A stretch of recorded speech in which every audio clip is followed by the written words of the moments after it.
আসসালামু আলাইকুম এভরিওয়ান, কেমন আছেন সবাই? আশা করি সবাই ভালো আছেন, আমিও ভালো আছি। আজ আপনাদের পাকা শসা দিয়ে একটা মজাদার একটা রেসিপি শোনাবো, রান্না করে দেখাবো। দেখুন, কড়াইতে তেল দিয়ে দিলাম পরিমাণ মতো। আর আপনাদের যদি আমার রান্না ভালো লাগে, প্লিজ আমার চ্যানেলটি অবশ্যই সাবস্ক্রাইব করে দিবেন।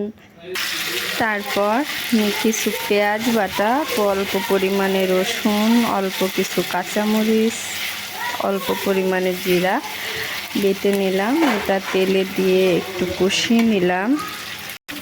পরিমাণ মতো লবণ দিয়ে দিলাম। তারপর পরিমাণ মতো হলুদ দিয়ে দিলাম।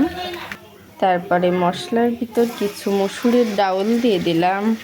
অল্প পরিমাণে পানি দিয়ে দিলাম এটা ডাউলটা একটু সিদ্ধ করার জন্য। তা কয়েক মিনিট পর অল্প পরিমাণে সিদ্ধ হয়ে গেলে তার উপর এই যে শসাটা কেটে রাখছিলাম, শসাটা দিয়ে কিছুক্ষণের জন্য কষিয়ে নিব।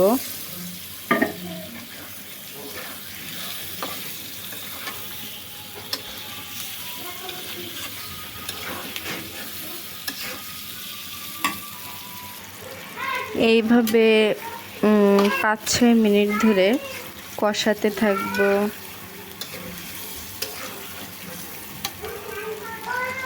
কিছু সময় কষানোর পর পরিমাণ মতো পানি দিয়ে দেব।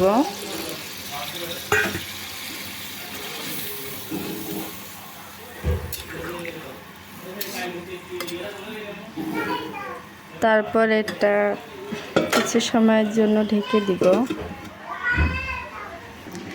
কিছু সময় পর এটা আরেকটু নেড়ে দিব।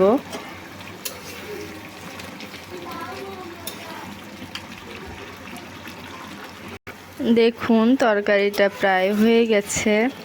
যেহেতু ডাউল দিয়ে রান্না, সেহেতু তরকারিটা একটু ঘন ঘন হবে। এবার আমরা এটা নামিয়ে নেব। আলহামদুলিল্লাহ, আমাদের রান্নাটি হয়ে গেছে। দেখুন, এটা দেখতে যেমন লোভনীয়, খেতেও অনেক মজা হবে।